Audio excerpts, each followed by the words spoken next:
موضوع الدرس في إثبات القدرة الكاملة لله والرد على المشركين المكذبين. سورة الملك، تفسير ابن كثير. الحمد لله رب العالمين، والصلاة والسلام على أشرف الأنبياء وسيد المرسلين سيدنا محمد وعلى آله وأصحابه أجمعين. اللهم صل على سيدنا محمد وعلى آل سيدنا محمد كما صليت على إبراهيم وعلى آل إبراهيم في العالمين إنك حميد مجيد. أعوذ بالله من الشيطان الرجيم. بسم الله الرحمن الرحيم. أمن هذا الذي هو جند لكم ينصركم من دون الرحمن إن الكافرون إلا في غرور. أمن هذا الذي يرزقكم إن أمسك رزقه بل لجوا في عتو ونفور. أفمن يمشي مكبا على وجهه أهدى أمن يمشي سويا على صراط مستقيم. قل هو الذي أنشأكم وجعل لكم السمع والأبصار والأفئدة قليلا ما تشكرون. قل هو الذي ذرأكم في الأرض وإليه تحشرون. ويقولون متى هذا الوعد إن كنتم صادقين. قل إنما العلم عند الله وإنما أنا نذير مبين. فلما رأوا زلفة سيئت وجوه الذين كفروا فلما رأوا زلفة سيئت وجوه الذين كفروا وقيل هذا الذي كنتم به تدعون. اللہ تبارک و تعالی نے کلام مقدس کی ان آیات میں سب سے پہلے تو کافروں کی جو دو چیزیں تھیں نا، ان کو ناز ہوتا ہے اپنی طاقت پر اور اپنی دولت پر. اس کا اللہ نے رد فرمایا کہ اگر اللہ عذاب دینا چاہے تو کون لشکر ہے جو تمہیں بچا لے گا، اور اللہ اگر تمہارے رزق کو بند کر دے تو کون ہے جو رزق کو کھول دے گا. اس کے بعد پھر اللہ تبارک و تعالی نے ایک مثال دی کہ ایک آدمی سر کے بل دھکے کھاتا ہے اور ایک آدمی سیدھا چلتا ہے، ان دو میں صحیح کون ہے؟ پھر اللہ تبارک و تعالی نے اپنے کمال قدرت کا اظہار فرمایا کہ قل هو الذی انشأکم. میرے محبوب آپ ان کو بتلا دیں کہ وہی ذات ہے جس نے تم کو سب سے پہلے پیدا کیا اور پھر تمہیں قوت سامعہ اور قوت باصرہ سے اور دل سے نوازا. اتنی بڑی نعمتوں کے بعد بہت تھوڑے لوگ ہیں جو شکر کرتے ہیں اور ایمان لاتے ہیں. ان تمام چیزوں کے بعد پھر اللہ نے ارشاد فرمایا قل هو الذی ذرأکم فی الارض. وہی ذات ہے جس نے تم کو بسایا ہے، پوری دنیا میں پھیلایا ہے. وإلیہ تحشرون. تو جو تمہیں پیدا کرنے پہ قادر ہے، تمہیں پورے عالم میں پھیلانے پہ قادر ہے، وہ تمہیں پھر قیامت میں جمع کرنے پر بھی قادر ہے. پھر اللہ تبارک و تعالی نے قرآن مقدس میں کافروں کا اعتراض نقل کیا کہ وَيَقُولُونَ مَتَىٰ هَٰذَا الْوَعْدُ. یہ کافر لوگ کہتے ہیں کہ جی ہمیں جو قیامت سے ڈراتے ہو وہ کب ہوگی، ہمیں بتائیں کس تاریخ کو ہوگی. اگر آپ سچے ہیں کہ قیامت نے آنا ہے تو کوئی بتاؤ تو صحیح نا. ہزاروں سال گزر گئے، آج تک تو قیامت نہیں آئی ہے، تو کب آئے گی؟ وَيَقُولُونَ مَتَىٰ هَٰذَا الْوَعْدُ. وہ پوچھتے ہیں کہ یہ وعدہ جو ہے وہ کب ہوگا، ان کنتم صادقین، اگر تم سچے ہو. تو اللہ پاک نے ارشاد فرمایا کہ میرے محبوب آپ ان کو جواب دیتے ہیں قل انما العلم عند اللہ. قیامت کی عین تعین کا علم جو ہے وہ اللہ کے پاس ہے اور کسی کے پاس نہیں. اور میں ڈرانے کے لیے آیا ہوں میرا کام ڈرانا ہے کہ تمہیں جہنم سے، اللہ کی نافرمانی سے، اللہ تبارک و تعالیٰ کی مناہی سے ڈراؤں تاکہ تم عذاب سے بچ جاؤ۔ تو نذیر کا کام یہ تو نہیں ہوتا کہ اس کو قیامت کا بھی پتا ہو کہ کب ہوگی، وہ تو اللہ جانتا ہے۔ اور خاص طور پہ یاد رکھیں کہ 5 چیزیں ایسی ہیں کہ جن کا علم اللہ کے سوا کسی کو نہیں ہے۔ اللہ تبارک و تعالیٰ نے یعنی یہ علم کسی کو دیا ہی نہیں ہے، یوں سمجھو اللہ تبارک و تعالیٰ علم عطا فرماتے ہیں۔ مسئلہ سمجھیں، اس لیے قرآن میں لفظ آتا ہے اطلاع علی الغیب، اللہ اپنے انبیاء کو غیب پر مطلع فرما دیتے ہیں۔ اسی طرح آتا ہے اظہار علی الغیب، اللہ انبیاء کو، اپنے اولیاء کو بھی غیب پر اظہار فرما دیتے ہیں۔ اسی طرح لفظ آتا ہے انباء عن الغیب، اللہ تبارک و تعالی غیب کی اہم خبریں جو ہیں وہ بھی انبیاء کو بتلاتے ہیں، لیکن علم غیب جو ہے وہ صرف اللہ کے لیے خاصا ہے۔ لیکن یہ 5 چیزیں ایسی ہیں کہ ان پر اللہ نے اطلاع ہی نہیں کی ہے، ان کو اظہار بھی نہیں کیا ہے۔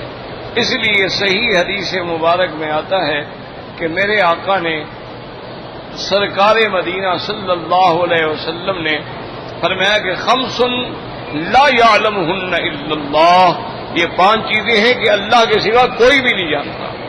اور اس کے بعد آپ نے آیت پڑھی ان اللہ عنده علم الساعہ، ایک چیز ہے قیامت کا علم کہ کب ہوگی کوئی نہیں جانتا۔ وَيُنَزِّلُ الْغَيْثَ، اور بارشوں کا اترنا کہ کب اترے گی، کہاں اترے گی، کتنا اترے گی۔ وَيَعْلَمُ مَا فِي الْأَرْحَامِ، اور ارحام کے اندر کیا ہے، لڑکا ہے، لڑکی ہے، جمیل ہے، کبھی ہے، شقی ہے، سعید ہے، اللہ کے سوا کوئی نہیں جانتا۔ وَمَا تَدْرِي نَفْسٌ مَاذَا تَكْسِبُ غَدًا، اور کوئی انسان، کوئی جی یہ نہیں جانتا کہ کل کیا ہوگا۔ اور وَمَا تَدْرِي نَفْسٌ بِأَيِّ أَرْضٍ تَمُوتُ، اور کوئی نہیں جانتا کہ میں نے کس زمین پہ مرنا ہے اور میری موت کہاں لکھی ہے۔ تو یہ 5 چیزیں ایسی ہیں کہ جن پر اللہ نے کسی کو مطلع نہیں کیا ہے، کسی کو اللہ نے علم عطا نہیں فرمایا۔ لیکن ساتھ یہ بھی سمجھ لیں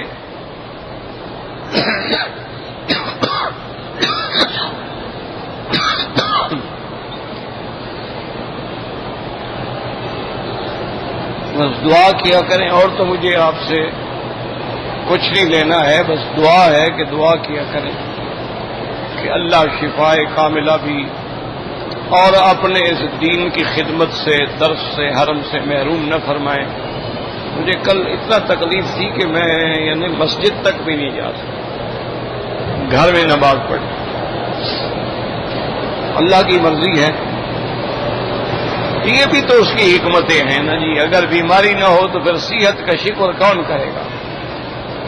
یہ بھی اس کی حکمتیں ہیں، وہ بیماری دیتے ہیں، وہ صحت دیتے ہیں، وہ سکھ دیتے ہیں، وہ دکھ دیتے ہیں، سب میں اس کی حکمتیں ہیں۔ انسان کو ہر حال میں اللہ کی رضا پہ راضی رہنا چاہیے۔ ہاں یہ بھی اللہ کے نبی نے ہمیں سکھایا ہے کہ اللہ سے معافی بھی مانگو اور صحت بھی مانگو۔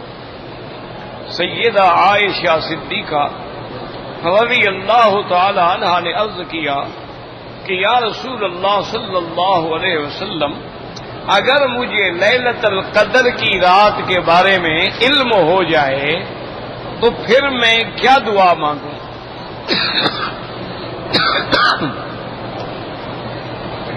حضور صلی اللہ علیہ وسلم نے فرمایا کہ یہ دعا مانگو، اللہم انی اسألک العفو والعافیہ، کہ یا اللہ ہمیں معاف بھی فرما دے اور عافیت بھی عطا فرما دے۔ تو جب معافی بھی مل جائے اور صحت بھی مل جائے، اس سے بڑی نعمت کیا ہو؟ اور اسی حدیث سے یہ بھی معلوم ہوا کہ اللہ چاہے تو لیلۃ القدر کا علم بھی اپنے بندوں کو دے دیتے، ان پہ واضح ہو جاتا ہے کہ آج رات لیلۃ القدر تھی، نہ چاہے تو ان کی مرضی ہے۔ لیکن جو ہمیں سبق پڑھایا گیا ہے نا وہ صحیح حدیث میں وہ یہی ہے۔ کیوں؟ لیلۃ القدر کے بارے میں بھی یہ بڑے اقوال ہیں علماء کے۔ بعض علماء فرماتے ہیں کہ سارے سال کے اندر کبھی لیلۃ القدر ہوتی ہے، ایک قول یہ بھی ہے کہ سارے سال میں لیلۃ القدر جو ہے کبھی ہوتی ہے. دوسرا قول یہ ہے کہ نہیں، لیلۃ القدر ہوتی ہے تو وہ رمضان المبارک کے مہینے میں ہوتی ہے، اور اسی سے علماء نے استدلال کیا. قرآن کہتا ہے شہر رمضان الذی انزل فیہ القرآن، کہ ہم نے قرآن اتارا ہے رمضان کے مہینے میں.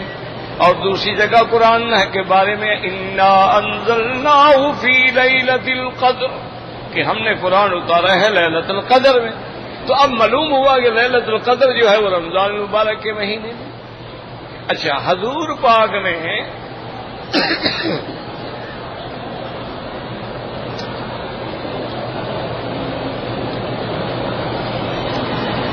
صلی اللہ علیہ وسلم نے فرمایا تحروا فی العشر الاواخر، کہ اگر لیلۃ القدر ڈھونڈنی ہے تو رمضان کے آخری 10 دنوں میں تلاش کرو. تو اب ایک یعنی معین ہو گیا کہ رمضان کا مہینہ ہوگا اور لیلۃ القدر رمضان میں ہوگی اور رمضان کے بھی آخری 10 دنوں میں ہوگی. پھر حضور پاک نے اور بھی امت کے لیے آسانی پیدا فرمائی. آپ نے فرمایا کہ اس کو تاک راتوں میں ڈھونڈا کرو. کیا معنی؟ مثلا 21 ہے، 23 ہے، 25 ہے، 27 ہے، 29 ہے، ان راتوں میں زیادہ امکان ہے. اچھا، اور حضرت ابن عباس رضی اللہ تعالی عنہ کا اپنا ایک اجتہاد ہے، وہ فرماتے تھے کہ بھائی زیادہ یقین جو ہے وہ یہی ہے کہ 27 کی رات میں ہو. ویسے تو لیلۃ القدر 21 کو بھی ہو سکتی ہے، 23 کو بھی ہو سکتی ہے، لیکن زیادہ امکان جو ہے وہ یہ ہے کہ وہ 27ویں رات میں ہوتی ہے. انہوں نے فرمایا کہ قرآن میں اشارات ہوتے ہیں کہ اب ایک چھوٹی سی سورت مبارکہ ہے، انا انزلناہ فی لیلۃ القدر وما ادراک ما لیلۃ القدر لیلۃ القدر خیر من الف شہر. تو 3 دفعہ لیلۃ القدر کا لفظ 3 دفعہ ایک چھوٹی سی صورت میں، ورنہ تو ایک دفعہ بھی تو کافی تھا نا. لیکن 3 دفعہ جو لیلۃ القدر لیلۃ القدر لیلۃ القدر آیا تو فرماتے ہیں کہ اس کے 9 حرف بنتے ہیں، اور 9 کو 3 سے اگر ہم ضرب دیں تو 27 بن جاتے ہیں. تو معلوم یہ ہوتا ہے کہ 27ویں رات میں ہوتی ہے. تو بہرحال یہ ان کی ایک رائے مبارک ہے، ورنہ لیلۃ القدر کسی وقت بھی ہو سکتی ہے، اور لیکن ہوگی رمضان المبارک میں. رمضان المبارک میں.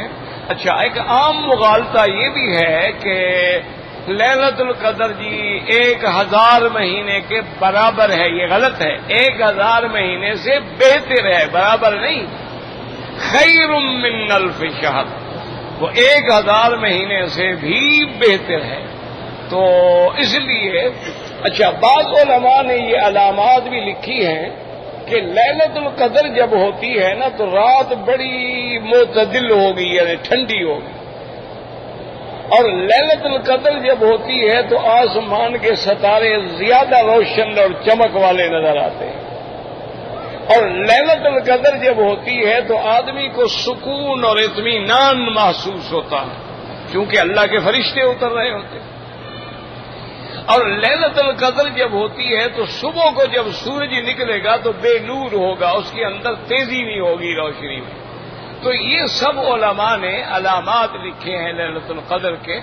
اور عائشہ رضی اللہ تعالی عنہ کے اس دعا سے بھی پتہ چلتا ہے کہ آپ نے فرمایا کہ ہاں اگر لیلۃ القدر تمہیں مل جائے تو یہ دعا مانگو. تو مانا ہے کہ مل جاتی ہے. بعض لوگوں کو اللہ پاک علم دے دیتے. تو سب سے افضل دعا جو ہے وہ یہی ہے کہ اللہم انی اسألک العفو والعافیت، کہ یا اللہ ہمیں صحت بھی عطا فرما اور ہمیں عافیت بھی عطا. آج کل جو ہمارے نوجوان ہیں، میرے عزیز ہیں، نوجوان ہیں، بچے ہیں، اور خاص طور پہ جو بیچاروں نے پرائمری سے لے کر نرسری سے لے کر یونیورسٹیوں تک انگریزی کالجوں میں پڑھا ہے، میڈیم انگلش میں پڑھا ہے، نرسریوں میں پڑھا ہے، مشنری سکولوں میں پڑھا ہے، ان بیچاروں کو دین کا تو پتہ نہیں ہوتا، صرف یہ پتہ ہوتا ہے کہ ہم مسلمان ہیں، کہ ہمارا ابا مسلمان ہے،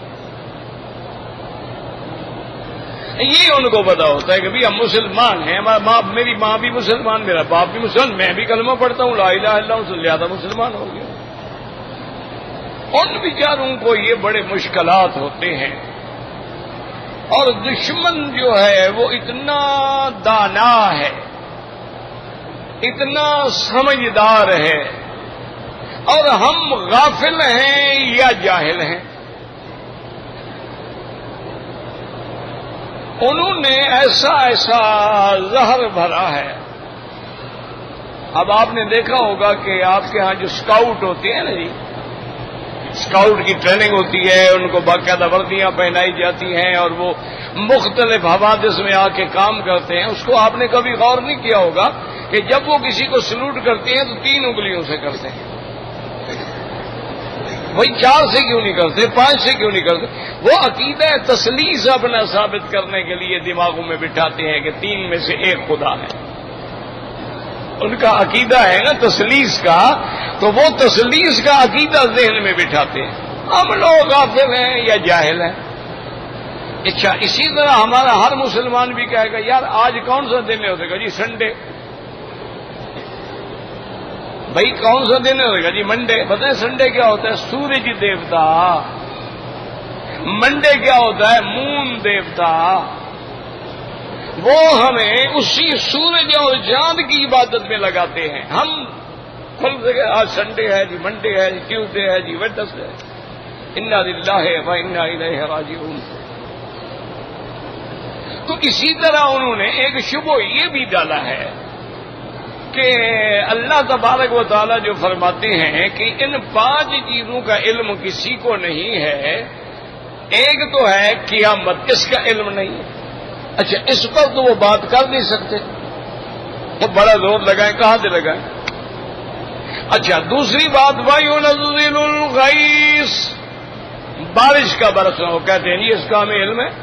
محکمہ موسمیات والے بتا دیتے ہیں کہ اگلے 24 گھنٹے میں فلاں فلاں جگہ بارشیں ہوں گی، اور فلاں فلاں جگہ موسم خشک رہے گا، فلاں فلاں جگہ یالہ باری ہوگی۔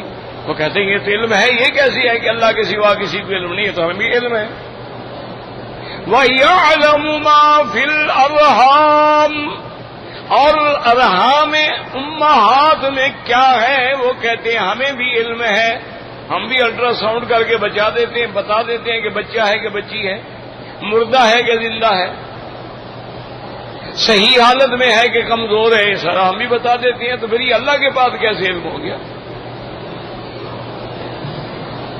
اچھا، اب جو آخری یعنی 2 باتوں پہ، ایک تو وہ کہتے ہیں بارش کا ہمیں پتہ ہے، اور ماں کے رحم میں کیا اس کا بھی ہمیں پتہ ہے، لیکن وہ یہ نہیں بتاتے کہ وما تدری نفس ماذا تکسب غدا، کہ کل کیا ہوگا یہ پتہ نہیں ہے، کہاں مرو گے یہ پتہ بھی نہیں ہے، قیامت کب ہوگی یہ پتہ بھی نہیں۔ بس ان 2 چیزوں کے ذریعے لوگوں کے دماغ میں شبہ ڈالتے ہیں۔ تو بات سمجھو، ایک ہے علم ما تحت الاسباب، یاد رکھو، میں گھڑی دیکھ کر وقت بتا دوں تو یہ کون سا علم ہے؟ یہ کون سا علم ہے؟ گھڑی دیکھی بتا دیا۔ اچھا، میں دوربین لگا کے باریک ذرات کے بارے میں بتا دوں تو یہ کون سا علم ہے؟ یہ تو ما تحت الاسباب ہے۔ اگر الٹرا ساؤنڈ لگا کے ہم نے بتا دیا تو ما تحت الاسباب ہے۔ اچھا، جس کا الٹرا ساؤنڈ کرو گے اس کا پتہ لگے گا نا، اور جس کا نہ کرو۔ اور پھر دنیا میں کتنے حیوان ہیں، کتنے چرند ہیں، کتنے پرند ہیں، کتنی مچھلیاں ہیں، ان کے پیٹ کے اندر کیا ہے؟ بات تو یہ ہے کہ ان اسباب کے علاوہ بتلاؤ۔ اسباب کے ذریعے بتلا دینا تو علم غیب نہیں ہوتا۔ اچھا، تم بتلا دو گے جی بارشیں ہوں گی، کبھی ہوں گی کبھی نہیں ہوں گی، اللہ کا علم یقینی ہوتا ہے، تمہارا ظنی ہوتا ہے۔ اچھا، پھر تم یہ بتا دو گے جی بارشیں ہوں گی، یہ بھی بتا سکتے ہو کتنے قطرے برسیں گے، یہ بتا دو گے لڑکا ہے یا لڑکی، یہ بتا سکتے ہو کہ فرما بردار ہوگا یا نافرمان ہوگا، شقی ہوگا یا سعید ہوگا، اس کی زندگی کتنی ہوگی، موت جو ہے اس کی کب ہوگی، یہ بتا سکتے ہو؟ صاف ظاہر ہے کہ نہیں بتا سکتے ہو. تو پھر بلا وجہ کسی کو الجھانا جو ہے یہ جہالت ہے. باقی یاد رکھو کہ قیامت برحق ہے. اللہ نے اپنے پیغمبر کو اس کی علامتیں بتلا دی ہیں، لیکن تعیین وقت جو ہے وہ نہیں ہے. علامات بتلا دی ہیں. اچھا، علامات صغرا بھی ہیں، علامات کبرا بھی ہیں، چھوٹی نشانیاں بھی ہیں، بڑی نشانیاں بھی. چھوٹی نشانیاں تو تقریباً پوری ہو گئی، وہ جو حضور پاک نے فرمائی تھی نا وہ سب پوری ہو گئی. مثلا چھوٹی نشانیوں میں یہ بھی تھا کہ سرزمین حجاز میں سبزہ اور درخت زیادہ ہو جائیں گے. تو جو لوگ مکہ مکرمہ میں رہتے ہیں ان سے پوچھیں کہ آج سے 30 سال پہلے کتنے درخت آپ نے دیکھے تھے. اچھا، دوسری علامت یہ بتلائی تھی کہ حفاتن اراتن رائی الشاۃ، سر کے ننگے پاؤں ننگے بکریاں چرانے والے بلڈنگوں کی بلندی میں فخر کریں گے. آج دیکھیں سامنے ہے کہ حضور نے تو 1400 سال پہلے بتلایا. اچھا، اسی طرح حضور پاک نے فرمایا کہ نوجوان جو ہیں وہ اپنے دوستوں کے بڑے وفادار اور جانثار ہوں گے، ماں باپ کے نافرمان ہوں گے. یہ بھی علامات قیامت میں ہے. اسی طرح حضور پاک نے فرمایا کہ جب حاکم تمہارے شریر اور برے لوگ بن جائیں، اور جب آپ نے فرمایا کہ تمہارے جو بظاہر عالم بنے ہوئے ہوں وہ اصل میں جاہل ہیں لیکن عالم بنے ہوئے ہیں. اور اسی طرح حضور نے فرمایا کہ جب تمہارے معاملات عورتوں کے ہاتھ میں چلے جائیں، یہ بھی علامات قیامت میں ہے. تو آج دیکھ لیں کہ سارا کچھ ہو رہا ہے کہ نہیں ہے. ماں کے ابھی آپ عمرے پہ آئے ہیں، ماشاءاللہ طواف بھی کریں گے، حج بھی، کعبہ شریف میں بھی جائیں گے، صفا بھی دوڑیں گے، مدینے پاک بھی جائیں. بیوی کے لیے تو قیمتی سے قیمتی کپڑا ڈھونڈے گا، ماں کے لیے کبھی تو لے گا ہی نہیں. اگر لے گا تو یا 1 2 4 ریال لے لو. بوڑھی عورت ہے، اس کو اب کون سا فیشن کرنا ہے. ماں کے لیے نہیں خریدے گا، بیگم کے لیے خریدے گا، کیونکہ اس کو اب ضرورت بیگم کی ہے، ماں کی تو نہیں ہے نا. اس نے تو اس بدبخت کو پیدا کیا، پیٹ میں رکھا، دودھ پلایا، خدمت کی، بڑا کیا، اب اس کی کیا ضرورت ہے اس کو. تو یہ بھی علامات قیامت میں ہے. اور بڑی علامات جو ہیں جو ابھی ظاہر نہیں ہوئی ہیں وہ ہوں گی کہ جبل صفا جو ہے اس کے اندر سے ایک جانور نکلے گا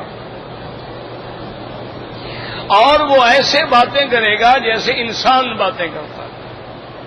اور اسی طرح یاجوج ماجوج نکلیں گے.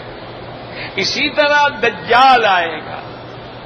اسی طرح سیدنا عیسیٰ ابن مریم علیہ السلام اتریں گے اور آ کر آپ دجال کو قتل کریں گے، صلیب کی قوتوں کو توڑ ڈالیں گے اور پوری دنیا میں عدل و انصاف سے عالم کو بھر دیں گے. پھر آپ شادی بھی فرمائیں گے. پھر آپ پہ جب موت آئے گی تو دفن ہوں گے روضہ محمد مصطفیٰ میں صلی اللہ علیہ وسلم. تو یہ علامات بڑی جو ہیں ابھی باقی ہیں، لیکن چھوٹی علامات جو ہیں وہ سب پوری ہو چکی ہیں. اور خود سرکار دو جہاں کی بعثت جو ہے یہ بھی علامات قیامت میں ہے، کیونکہ آپ آخری نبی ہیں. ورنہ تو ہر نبی کے بعد نبی ہوتا ہے، رسول ہوتا ہے. آپ کے بعد لا نبی بعدہ ولا رسول بعدہ ولا معصوم بعدہ ولا کتاب بعد کتابہ ولا شریعت بعد شریعتہ. تو اس کا معنی یہ ہے کہ اب اللہ نے جب اس نظام کو بند کر دیا ہے تو قیامت آنے والی ہے. اسی لیے حضور نے فرمایا بعثت انا والساعۃ کہاتین، میں اور قیامت ایسے ایک دوسرے سے ملے ہوئے ہیں. باقی یاد رکھیں کہ آنے والی چیز جو ہے وہ قریب ہوتی ہے اور جانے والی چیز جو ہے وہ دور ہوتی ہے. اس لیے کہا گیا ہے کہ قیامت جو ہے وہ آنے والی ہے. تو یہاں بھی اللہ نے فرمایا کہ آپ جواب دیں قل انما العلم عند اللہ وانما انا نذیر مبین. میں تو کھلا ڈرانے والا ہوں، مجھے قیامت کی تعین کا علم نہیں ہے۔ اور یاد رکھو کہ قیامت جو ہے جمعہ کے دن میں ہوگی۔ اللہ تبارک و تعالی نے جمعہ کے دن میں حضرت آدم علیہ السلام کو پیدا فرمایا ہے، جمعہ کے دن میں اللہ نے حضرت آدم کو زمین پہ اتارا ہے، اور اسی طرح یاد رکھے کہ قیامت جو ہے وہ بھی جمعہ کے دن میں ہوگی، لیکن وہ کون سا جمعہ ہوگا اللہ کے سوا کوئی نہیں جانتا۔ اب آگے اللہ فرماتے ہیں فَلَمَّا رَأَوْهُ زُلْفَةً سِيئَتْ وُجُوهُ الَّذِينَ كَفَرُوا وَقِيلَ هَٰذَا الَّذِي كُنتُمْ بِهِ تَدَّعُونَ۔ اللہ فرماتے ہیں جب قیامت آ جائے گی، جب اپنی آنکھوں سے قریب دیکھ لیں گے تو اب کافروں کے چہرے جو ہیں وہ بگڑ جائیں گے، اب کافروں کے چہرے جو ہیں وہ اجڑ جائیں گے، کیونکہ قیامت کا سختی ایسی ہوگی، ہولناک ایسا مسئلہ ہوگا۔ جیسے دوسری جگہ اللہ فرماتی ہیں کہ یا ایھا الناس اتقوا ربکم ان زلزلۃ الساعۃ شیء عظیم۔ اے لوگو اپنے رب سے ڈرو، قیامت کا جب دھڑکا آئے گا وہ ایسا سخت ہوگا، یوم ترونہا تذہل کل مرضیۃ اما ارضعت، کہ جس دن دودھ پلانے والی اپنے بچوں کو بھول جائے گی، وتضع کل ذات حمل حملہا، اور حاملہ عورتوں کے حمل گر جائیں گے، وتری الناس سکارا وما هم بسکارا ولکن عذاب اللہ شدید۔ اور لوگ ایسے ہوں گے، معلوم ہوگا نشے میں ہیں، وہ نشے میں نہیں ہوں گے، اللہ کے عذاب کی شدت کی دہشت کی وجہ سے پاگل ہو چکے ہوں گے۔ اسی طرح اللہ تبارک و تعالیٰ فرماتے ہیں اذا الشمس کوورت، جب سورج کو بے نور کر دیا جائے گا، اذا الشمس کوورت واذا النجوم انکدرت، اور تارے جو ہیں وہ میلے ہو جائیں گے، نور ختم ہو جائے گا۔ اور بعض علماء فرماتے ہیں اذا الشمس کوورت، کوورت کا معنی لپیٹ دیا جائے گا، جیسے پگڑی لپیٹتے ہو تو اندر چھپتا چلا جاتا ہے، اس طرح اللہ اس کو لپیٹ دیں گے۔ اور اذا النجوم انکدرت واذا الجبال سیرت، اب جب پہاڑ اپنی جگہ سے چلا دیے جائیں گے، پھر اڑا دیے جائیں گے، پھر کل عین المنفوش ہو جائیں گے، پھر ہوا منبسا ہو جائیں گے۔ اللہ نے فرمایا اذا العشار عطلت، اور جب گابن اونٹنیاں جو ہے پھر رہی ہوں گی، کوئی دیکھنے والا نہیں ہوگا۔ وَإِذَا الْوُحُوشُ حُشِرَتْ، اور جب جنگل کے جانور جو ہے وہ بھی سب کے سب اکٹھے ہو جائیں گے۔ وَإِذَا النُّفُوسُ زُوِّجَتْ، اور جب ہر جی کو اس کے ساتھ جو اس کا مثل ہے ملا دیا جائے گا، مومن مومن کے ساتھ ہوگا، کافر کافر کے ساتھ ہوگا، سالے سالے کے ساتھ ہوگا، تالے تالے کے ساتھ ہوگا۔ عَلِمَتْ نَفْسٌ مَّا أَحْضَرَتْ، اور یہاں بھی قرآن یہی فرماتا ہے فَلَمَّا رَأَوْهُ زُلْفَةً، اب جب قیامت آ گئی، ہر چیز قریب آ گئی، کیونکہ وَبُرِّزَتِ الْجَحِيمُ لِلْغَاوِينَ، اللہ پاک جہنم کو ظاہر کر دیں گے۔ یاد رکھو، اپنے عقیدے ٹھیک کر لو، جنت بھی موجود ہے، جہنم بھی موجود ہے، جنت بھی پیدا ہو چکی ہے، جہنم بھی پیدا ہو چکی ہے، اور جنت آسمانوں میں ہے اور جہنم زمینوں میں ہے۔ اور بعض روایات سے یہ بھی پتہ چلتا ہے ان تحت البحر نارن، یہ جو سمندر ہے ان کے نیچے جو ہے آگ ہے، اور جب اللہ چاند سورج بھی اس میں ڈال دیں گے، تارے بھی اس میں ڈال دیں گے، اور نیچے سے وہ غلاف حجری بھی ہٹا دیں گے، تو نیچے سے بھی آگ ہوگی، اوپر سے بھی آگ ہوگی۔ وَإِذَا الْبِحَارُ سُجِّرَتْ، اور جب دریاؤں کو آگ سے دہکا دیا جائے گا تو یہ جہنم ظاہر ہو جائے گی۔ نعوذ باللہ، اللہم اجرنا من النار۔ اللہم اجرنا من النار یا مجیر اجرنا من النار یا مجیر اجرنا من النار اللہم ارزقنا الفردوس الاعلی برحمتک یا عزیز یا غفار. تو اب اللہ فرماتی ہیں کہ جب وہ جہنم قیامت سامنے ہوگی اب چہرے بگڑ جائیں گے. کیوں؟ قیامت والے دن یاد رکھو ایمان والوں کے چہرے تو اس دن بھی روشن ہوں گے. لا یحزنہم الفزع الاکبر، وہ جو قیامت کی پریشانی ہے وہ اللہ والوں کو نہیں ہوگی انشاءاللہ. وَتَتَلَقَّاهُمُ الْمَلَائِكَةُ، اور مومنوں کو تو اس دن بھی فرشتے سلام کر رہے ہوں گے، مبارکیں دے رہے ہوں گے، خوشی خبریاں سنا رہے ہوں گے. اور اللہ کے ماننے والے تو اللہ کے عرش کے سائے کے نیچے کھڑے ہوں گے. انہیں کوئی غم نہیں ہوگا، کوئی پریشانی نہیں ہوگی.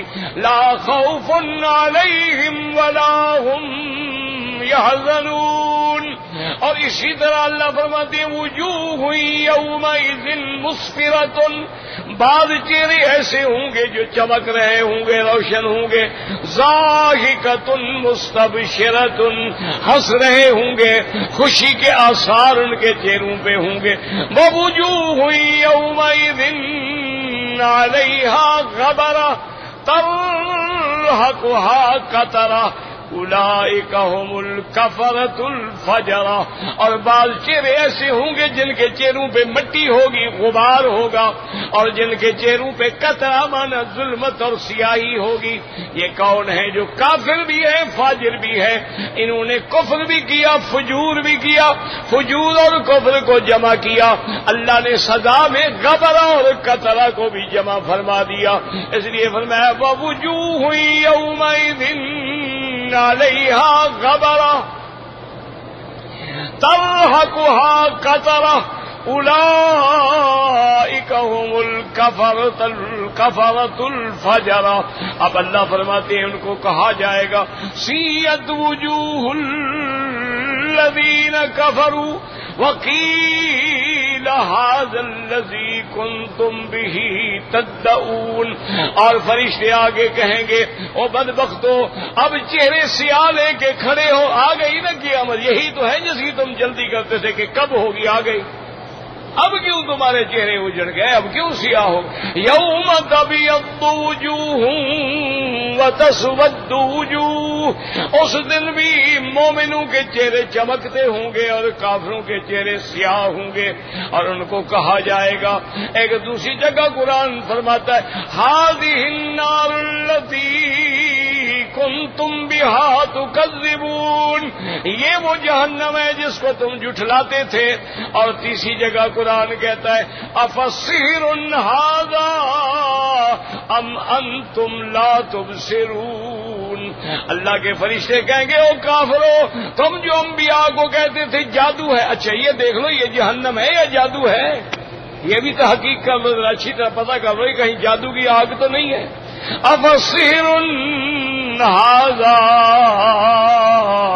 ام انتم لا تبصرون، یا تم اندھے ہو گئے ہو تمہیں نظر نہیں آتی ہے. لیکن اب کافر سر جھکا کے کھڑے ہوں گے اور کافر اقرار کرتے ہوں گے، اعتراف کرتے ہوں گے اور کہیں گے کہ میرا مولا باقی ہم نے نافرمانی کی ہے. فاعترفوا بذنوبہم، اب اپنے گناہوں کا اقرار کریں گے، لیکن کیا فائدہ؟ تو اس لیے اللہ نے یہاں وہ سارا ایک نقشہ کھینچا ہے تاکہ ہم لوگ جو ہیں اللہ کے عذاب سے ڈر جائیں، اللہ تبارک و تعالیٰ کی نافرمانی سے ڈر جائیں. زندگی باقی انشاءاللہ تو بات باقی، واللہ اعلم.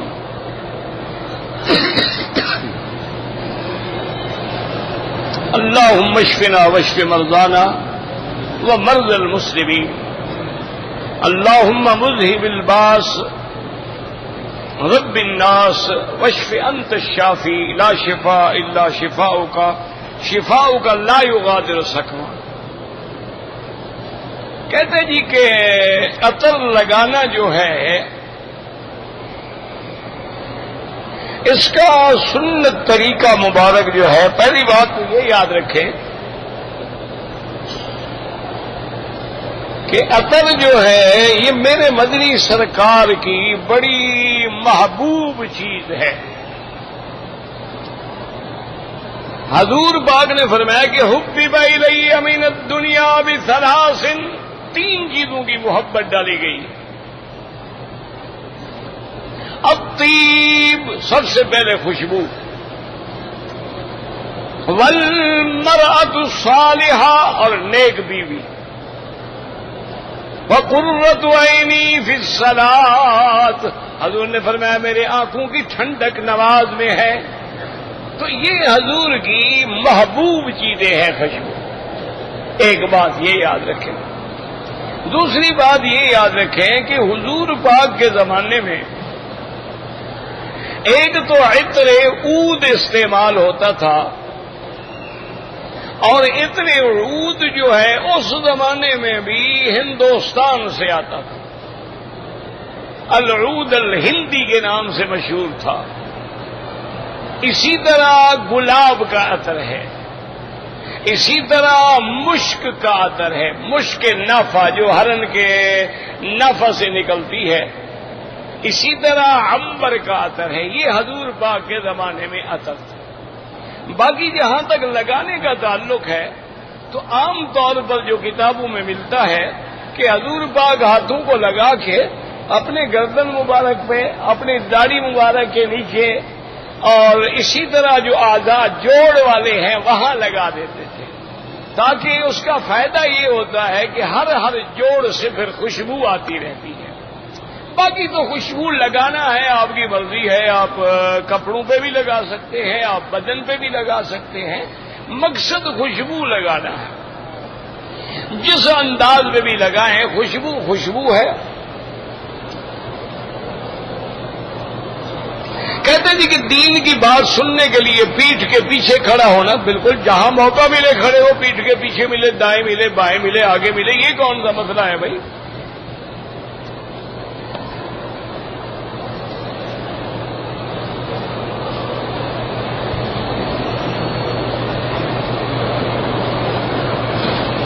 ایک بوڑھی عورت تھی،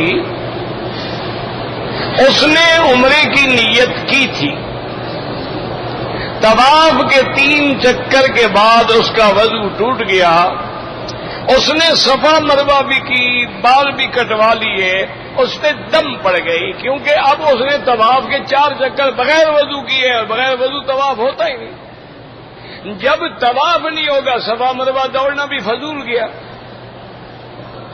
اچھا، ایک حل یہ ہے کہ اس کو جلدی سے کہیں جتنا جلدی ممکن ہو کہ وضو کرے اور دوبارہ اسی طواف کو دوہرا دے کہ یا اللہ جو غلطی ہوئی اسی کو دوہرا رہے، اسی نیت سے طواف کر دے تو دم سے انشاءاللہ بچ جائے گا۔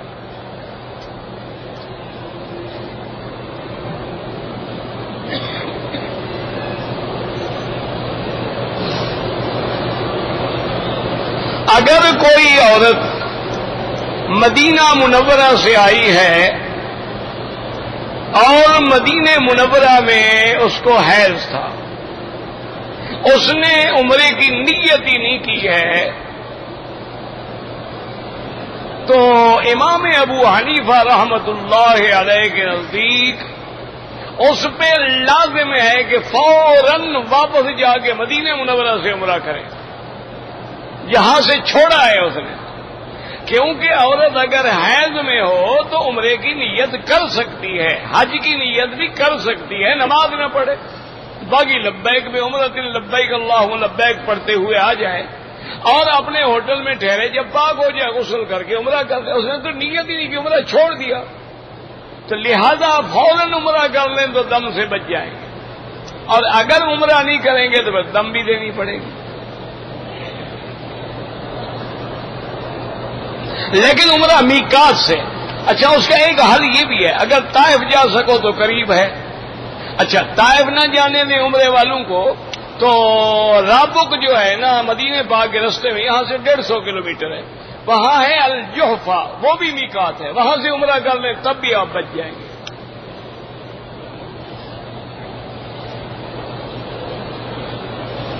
کہتی ہے جی خواتین جو ہیں حالت احرام میں تیل لگا کے کنگھی ونگی کر سکتی ہیں کیونکہ 2-3 دن میں ان کا میک اپ بگڑ جائے گا. کیا خیال ہے؟ احرام باندھ کے آئی ہو، اگر 2 دن کنگھی نہیں کرو گی تو آسمان گر پڑے گا.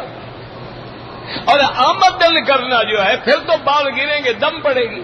کرو جتنا کنگھی مرضی آؤ کرو، اور ہر کنگھی کے بعد دیکھو کہ بال گرے ہیں تو دم دو. پتہ لگے نا تمہیں کنگھی کرنا کتنا مہنگا ہے. اللہ کے بندے آج کل عمرے میں کتنی دیر ہے؟ ایمان سے کہیں، کراچی سے یا بمبئی سے یا لاہور سے یا ڈھاکہ سے 5 گھنٹے کے بعد تو آپ جیتے ہوتے. اس کے بعد آمدی مکہ آ جاتے ہیں، گھنٹے میں عمرہ، 2 گھنٹے میں عمرہ ہو جاتا ہے. 7 گھنٹے اگر تم نے کنگھی نہ کی ماشاءاللہ تمہارے بال بگڑ جائیں گے.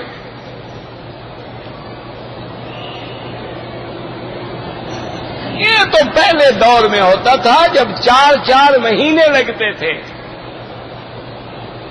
اب تو میرے بھائی اللہ نے آسانیاں فرما دی ہیں کہ پتہ ہے آپ کو مدینہ منورہ جانے کے لیے یعنی کم سے کم 1 ہفتہ لگتا تھا. آج کل تو 4-5 گھنٹے میں آدمی پہنچ جاتا ہے. آج کل کون سے میک اپ سنگار کی ضرورت ہے جناب؟ فارغ ہونے کے بعد آپ کنگھیاں ہی کرتی رہیں. لیکن احرام میں تو اجڑا بجڑا ہونا چاہیے نا. صحیح حدیث میں ہے کہ عرفات والے دن جب حاجی ہوتے ہیں تو اللہ ملائکہ سے فرماتے ہیں کہ ملائکہ دیکھو ہاؤلائی اشعث اغبر، یہ لوگ جن کے بال کھلے ہوئے ہیں، مٹی پڑی ہوئی ہے، احرام گندے ہو گئے ہیں، یہ کیا مانگنے آئے ہیں؟ فرشتے کہیں گے مولا آپ جانتے ہیں، یہ بخشش مانگ. فرمایا گواہ ہو جاؤ میں نے معاف کر دیا. تو احرام میں تو ہم نے اجڑی بجڑی حالت بنانی ہے، نہ کہ جناب ہم نے فیشل کرانا ہے اور پہلے بیوٹی پارلر میں جانا ہے. انا للہ و انا الیہ راجعون.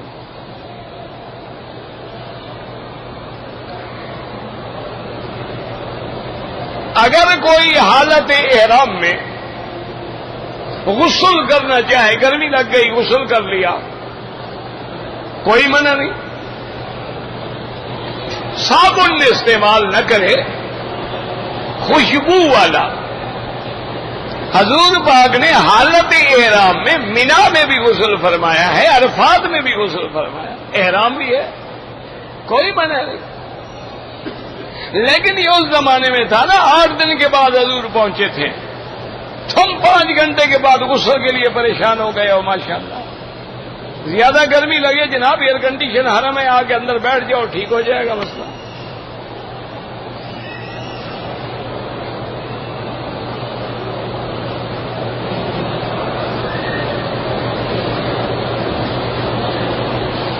کہتے جی کہ میرے بھائی نے اپنی بیوی کو 3 طلاق دی اور کورٹ کے ذریعے بھی 3 طلاق لکھ کے دے دی. پھر 1 مہینے کے بعد اس کو کوئی مولوی صاحب ٹکر گئے، انہوں نے فتویٰ لکھ کے دے دیا کہ بھئی تم بیوی کو واپس لے آ سکتے ہو. لہذا وہ بیوی کو واپس لے آیا. بھئی حنفی مسلک میں تو کوئی حل نہیں ہے، 3 ہوتی ہیں. اب اس کا حلالے کے بغیر نکاح نہیں ہو سکتا. ان کے نزدیک تو اب جتنی دفعہ ملیں گے گویا زنا کر رہے ہیں. اور جمہور کا یہی فیصلہ، امام شافعی، امام مالک، امام احمد حنبل، امام ابو حنیفہ، سب کا یہی مسئلہ. صرف کچھ علماء اہل حدیث ہیں جو ایک وقت میں 1 دفعہ 3 کہنے کو 1 کہتے ہیں. بہرحال اس کی ذمہ داری اس فتویٰ دینے والے پر ہے. حنفی مسلک میں کوئی گنجائش نہیں.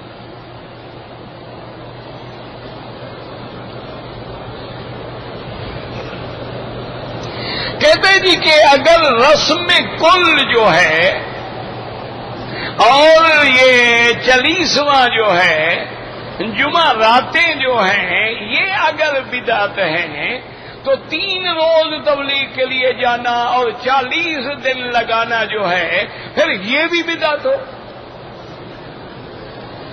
دیکھو ماشاءاللہ کیسے دین سمجھایا. بھائی پہلے تمہیں بدعت کی تعریف بھی آتی ہے. بدعت وہ ہوتی ہے، سمجھو اچھی طرح، جو نہ حکم قرآن میں ہے، نہ حدیث مبارک میں ہے، نہ اجماع میں ہے، نہ قیاس میں ہے. ایک نئی چیز پیدا کی گئی. اس کو کہتے ہیں بدعت۔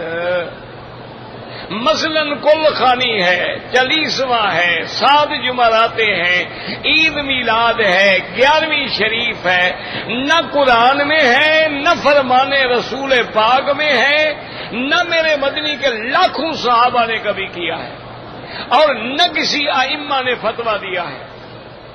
اب ایک نئی چیز 600 سال کے بعد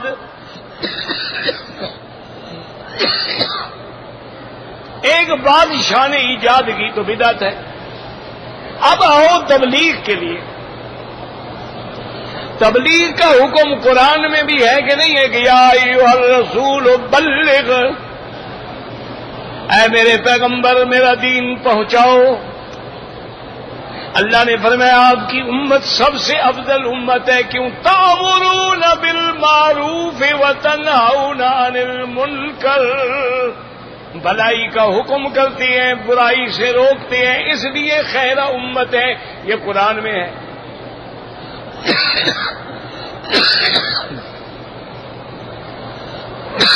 لا حول ولا قوت الا باللہ العلی العظیم۔ اور حدیث سے مبارک میں ہے کہ میرے مدنی پاک نے عرفات کے میدان میں کھڑے ہو کے اعلان فرمایا کہ اے لوگوں یہ بتاؤ کہ میں نے اللہ کا دین پہنچا دیا، تبلیغ مکمل کر دی کہ نہیں کی؟ تمام صحابہ نے کہا کہ یا رسول اللہ قد بلغت الرسالۃ وادیت الامانۃ ونصحت الامہ، آپ نے تبلیغ کر دی، آپ نے دین پہنچا دیا۔ حضور نے اپنی انگلی کھڑی کی اور کہا الا هل بلغت اللہم فاشہد، الا هل بلغت اللہم فاشہد، الا هل بلغت اللہم فاشہد، یا اللہ میں نے تیرا دین پہنچا دیا، گواہ ہو جا۔ اور حضور نے فرمایا بلغوا عنی ولو آیۃ، حضور نے فرمایا اگر تمہیں ایک آیت کا ترجمہ بھی آتا ہے، ایک حدیث بھی آتی ہے، ایک مسئلہ بھی آتا ہے تو تبلیغ کرو۔ تو یہ حکم قرآن میں بھی موجود اور حدیث میں بھی۔ تو جب اصل موجود ہے پھر 3 دن کرو یا 3 سال کرو، کیا منع ہے بھائی؟ طواف کرنے کا حکم اصل موجود ہے، لیکن میرے مدنی پاک نے کبھی دن میں 5 طواف نہیں کیے۔ اگر اب کوئی 5 طواف کرے تو ہم بدعت نہیں کہیں گے، کیوں؟ اصل موجود ہے۔ سمجھ آ رہی ہے بات؟ حضور پاک نے زندگی میں 4 عمرے کیے ہیں، اب اگر کوئی 40 عمرہ کرے تو ہم بدعت نہیں کہیں گے کہ اصل عمرہ قرآن حدیث میں موجود ہے۔ سمجھ آ رہی ہے کہ بات؟ حضور پاک نے زندگی میں 1 حج کیا ہے، اب اگر کوئی 50 حج بھی کرے تو ہم بدعت نہیں کہیں گے، کیونکہ اصل جو ہے قرآن حدیث میں موجود ہے۔ تو اگر تیرے 40ویں کا بھی اصل موجود ہے ہمیں دکھا دو، ہم تمہارے ساتھ کریں گے۔ ہم اپنے چاولوں کا نقصان کیوں کریں گے بلا؟ دیکھو نا ابھی اگر مسئلہ موجود ہو تو ہمارا دماغ خراب ہو گیا ہے کہ ہم حلوے کا انکار کر دیں، چاول نہ کھائیں، بریانی نہ کھائیں، 7 قسم کے کھانے پکے ہوئے نہ کھائیں۔ اچھا اب جو بات آتی ہے کہ 3 کیوں ہے، تو یاد رکھو حضور میرے مدنی جب کسی کو دین سمجھاتے تھے 3 دفعہ سمجھاتے تھے، تو 3 کا عدد بھی نکل آیا۔ اچھا اسی طریقے سے اللہ نے قرآن میں فرمایا ہے کہ موسیٰ علیہ السلام کو کوہ طور پہ کتنا بٹھایا گیا؟ فَتَمَّ مِیقَاتُ رَبِّهِ 40 لَیْلَةً، 40 رات پوری کرائی گئی۔ تو چلا تو نکل آیا نا جی۔ حضور نے فرمایا کہ جو مدینے میں 40 نمازیں پڑھے اللہ اس کو نفاق سے بری کر دیتے ہیں۔ 40 حضور پاک نے فرمایا جو 40 حدیثیں یاد کرے وہ قیامت میں علماء کی صف سے اٹھایا جائے گا۔ 40 علماء نے لکھا ثم خلقنا النطفة علقة فخلقنا العلقة مضغة، پہلے نطفہ پھر 40 دن کے بعد مضغہ پھر اس کے بعد کسونا العظام لحما، یہ 40 دن کا دور ہوتا ہے۔ اس لیے علماء سمجھتے ہیں کہ جب بچے کی پیدائش میں 40 دن کے بعد تغیر آتا ہے تو جو بندہ دین میں 40 دن لگائے گا اس میں بھی تبدیلی آئے گی۔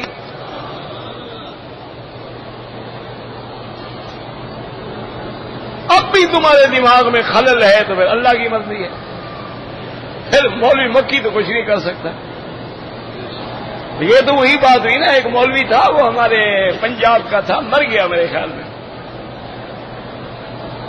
وہ کہیں جلسے پہ آیا ہوا تھا، تو ہمارے جیسے دیہاتی ذمہ دار ہوتے ہیں نا، وہ کھڑا ہو گیا اور نے کہا مولوی صاحب ہم 11ویں کر رہے ہیں، یہ وہابی ہمیں بڑا تنگ کرتے ہیں، 11ویں بدعت ہے اور 11ویں بدعت ہے، اور خدا کے لیے ہمیں بھی کوئی قرآن حدیث کا مسئلہ بتا دیں کہ ہم وہابیوں کا منہ بند کریں۔ انہوں نے کہا کمال ہے یار، 11ویں تو قرآن میں ہے۔ انہوں نے کہا سبحان اللہ، انہوں نے کہا قرآن کہتے ہیں احد عشرہ کوکبا، ہر صورت یوسف میں آئے احد عشرہ کا معنی 11 سے 11ویں، بس بھائی 11ویں آئی پیران پیر کی، یہ قصہ یوسف علیہ السلام کا، وہاں سے تم نے کہتے احد عشر کا لفظ جو آ گیا تو 11 تو ہو گیا نا۔ اب یہ نہیں کہ تم قرآن کو تحریف کر کے کافر ہو گئے ہو، تم نے قرآن کو بدل ڈالا۔ وہ تو احد عشرہ کوکبا خواب ہے سیدنا یوسف علیہ السلام کا، اس کو تم 11ویں بنا رہے ہو، خدا کا خوف کرو۔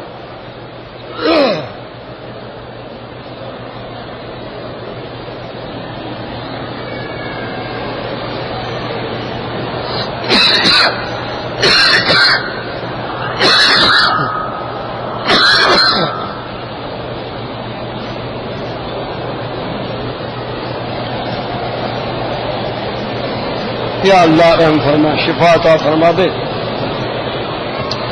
کہتے ہیں جی کہ بینک سے قسطوں پہ گاڑی لینا، میرا بھائی یہ مسئلہ بڑا باریک ہے۔ ایک ہے کہ پیسہ بینک سے لے کے گاڑی خرید لو اور ان کو لون پہ سود دو، حرام۔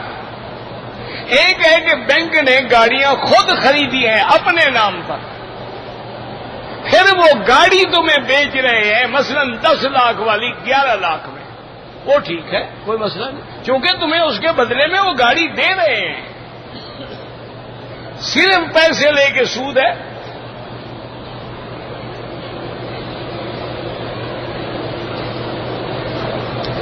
بہرحال گاڑی کا انشورنس جو ہے، انشورنس کے مسئلے میں علماء کہتے ہیں کہ مجبوری ہو، جیسے یہاں ہے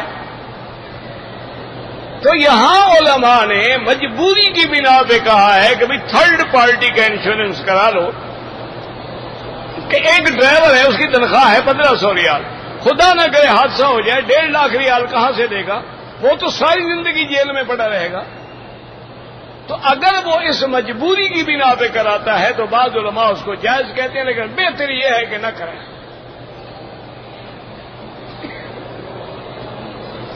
مسجد نبوی میں ایک جماعت کا ایک نماز کا ثواب ہے 1000، ایک حدیث مبارک میں ہے 50,000، لیکن وہ حدیث مبارک اتنا قوی نہیں ہے۔ اگر ہوائی جہاز میں بیٹھ کے نماز پڑھ لی کوئی نہیں، ہو جاتی ہے، لیکن کھڑا ہونا ممکن ہو تو پھر بیٹھ کے نہ پڑھے۔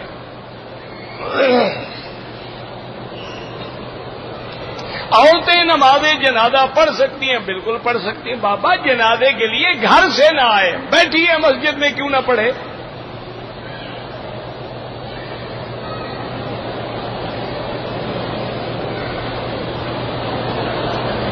ایک کی بیوی کا ماموں حج پہ آ رہا ہے، دونوں بھائیوں کی بیوی آ سکتی ہیں، نہیں آ سکتی؟ یہاں پر کوئی ایسا کتب خانہ، بڑے کتب خانے ہیں، جو بھی کتابیں آپ ڈھونڈیں، حنفی شافعی سب کتابیں ملتی ہیں۔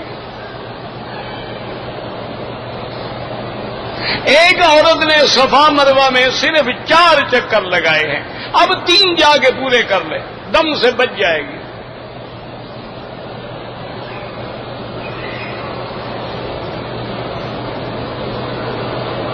اگر ہم 10 دن کے لیے آئے ہیں، عمرے کے لیے جائیں تنعیم یا جیرانہ تو جائز ہے، بالکل جائز ہے۔ اگر عمرہ ہم نے کیا ہے، طواف صفا مروہ دوڑ لیا ہے، اپنے بال پہ خود اس طرح پھیر دیں، بالکل جائز ہے۔ کچھ لوگ تقلید کے منکر ہیں، اللہ ہدایت دے، جھگڑے کی کیا بات ہے بھائی؟ تقلید کے بغیر تو گزارا ہی نہیں، ابھی نماز پڑھیں گے تقلید نہیں امام کی، ورنہ تو ہر کوئی اپنی پڑھتا رہے نا، پھر جماعت کا کیا فائدہ؟ ایک امام کی اتباع کرنا تو 5 دفعہ دن میں ہمیں سبق ملتا ہے کہ امام کے بغیر گزارا نہیں اور اس کو مانو۔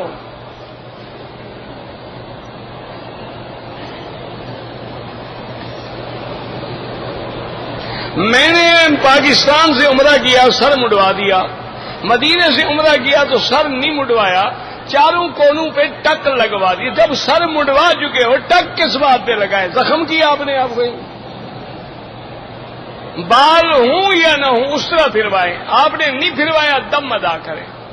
ربنا تقبل منا انك انت السميع العليم وتب علينا انك انت التواب الرحيم اللهم فرج هم المهمومين نفس كرب المكروبين واقض الدين عن المدينين واشفنا واشف مرضانا ومرضى المسلمين ربنا آتنا في الدنيا حسنة وفي الآخرة حسنة فقنا عذاب النار سبحان ربك رب العزة عما يصفون وسلام على المرسلين الحمد لله رب العالمين آمين۔